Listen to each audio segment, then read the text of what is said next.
नमस्कार, आप capital TV Bihar देख रहे हैं। मैं हूं आपके साथ समीक्षा तिवारी।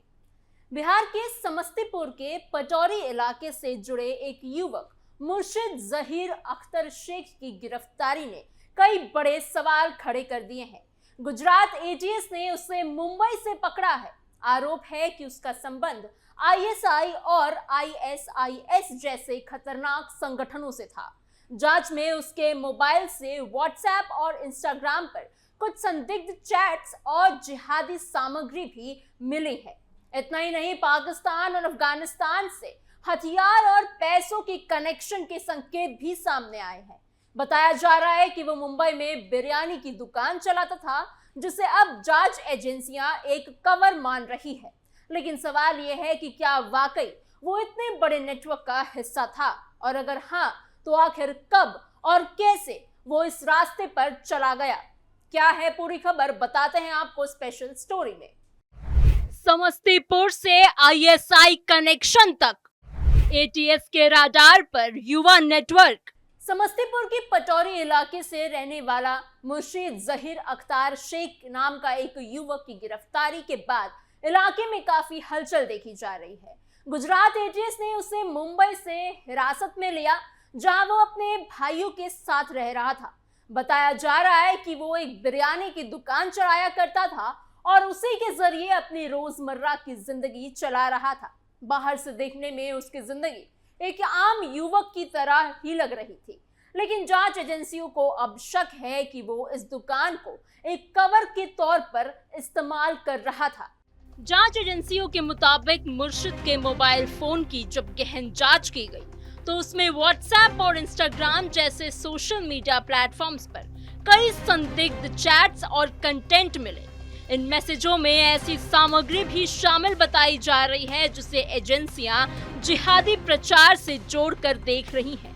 इसके अलावा कुछ ऐसे अकाउंट्स और नंबरों को बातचीत के संकेत भी मिले हैं जिनका संबंध आईएसआईएसआई जैसे संगठनों से होने की आशंका जताई जा रही है।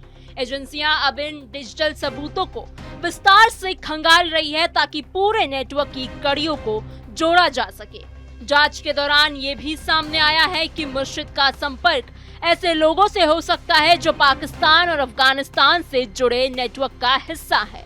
एजेंसियों को कुछ ऐसे इनपुट मिले हैं जिनसे ये संकेत मिलता है कि वो हथियारों की तस्करी और फंडिंग से जुड़े लोगों के संपर्क में था, उनसे जुड़ने की कोशिश कर रहा था।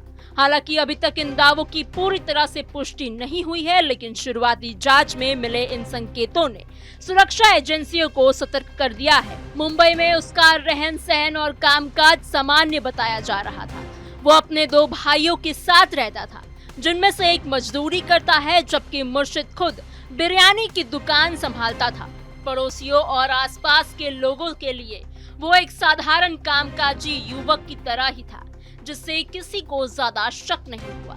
यही वजह है कि अब एजेंसियां इस बात की भी जांच कर रही हैं कि क्या उसने जानबूझकर अपनी पहचान छुपाकर ये काम किया या फिर धीरे धीरे किसी नेटवर्क के संपर्क में आया। गिरफ्तारी के बाद आरोपी को स्थानीय अदालत में पेश किया गया, जहां से उसे 11 दिन की एटीएस हिरासत में भेज दिया गया है। अब इस दौरान उससे पूछताछ की जाएगी और ये जानने की कोशिश होगी कि उसका नेटवर्क आखिर कितना बड़ा है, वो किन किन लोगों के संपर्क में था और उसका असली मकसद क्या था। एजेंसियों को शक है कि इस मामले में बिहार की नहीं बल्कि अन्य राज्यों की कुछ युवा भी शामिल हो सकते हैं। इसी कारण अब इस पूरे नेटवर्क को खंगालने का काम तेज कर लिया गया है। मुर्शिद की पहचान समस्तीपुर जिले के पटौरी थाना क्षेत्र के शिवरा पंचायत के वार्ड संख्या 08 के निवासी के रूप में हुई है। उसके पिता का नाम मोहम्मद जाहिद है। परिवार की आर्थिक स्थिति बहुत मजबूत नहीं बताई जा रही।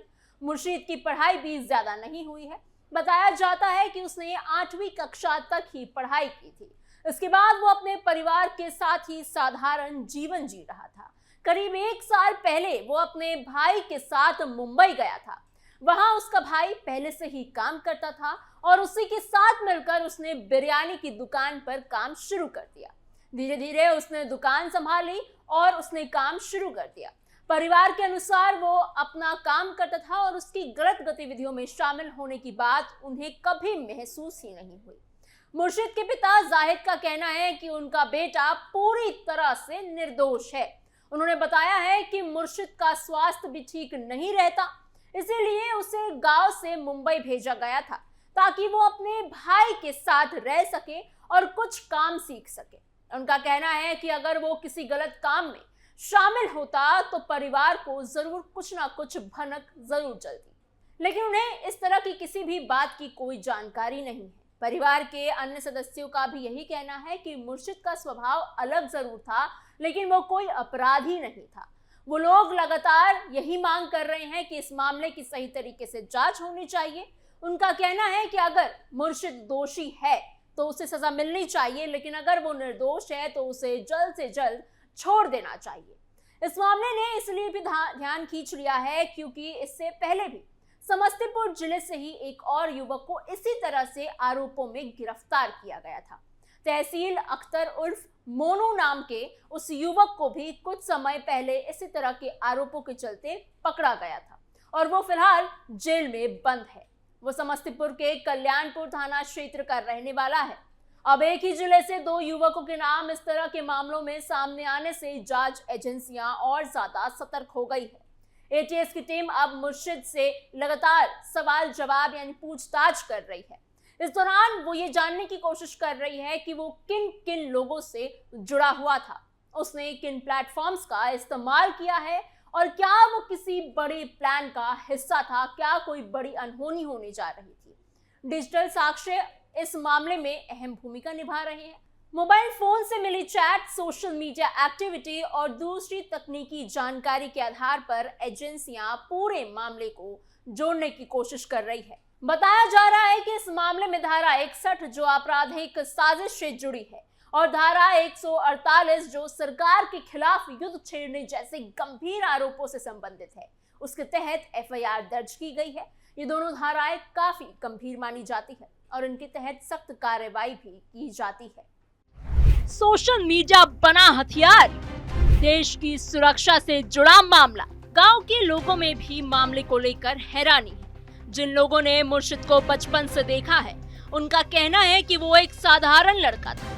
कुछ लोग ये मानने को तैयार ही नहीं है कि वो इतने बड़े नेटवर्क से जुड़ा हो सकता है, जबकि कुछ लोगों का कहना है कि आजकल सोशल मीडिया के जरिए युवाओं को आसानी से बहकाया जा सकता है और धीरे धीरे उन्हें गलत रास्ते पर ले जाया जाता है। पंचायत के मुखिया ने भी इस पूरे मामले पर प्रतिक्रिया दी है।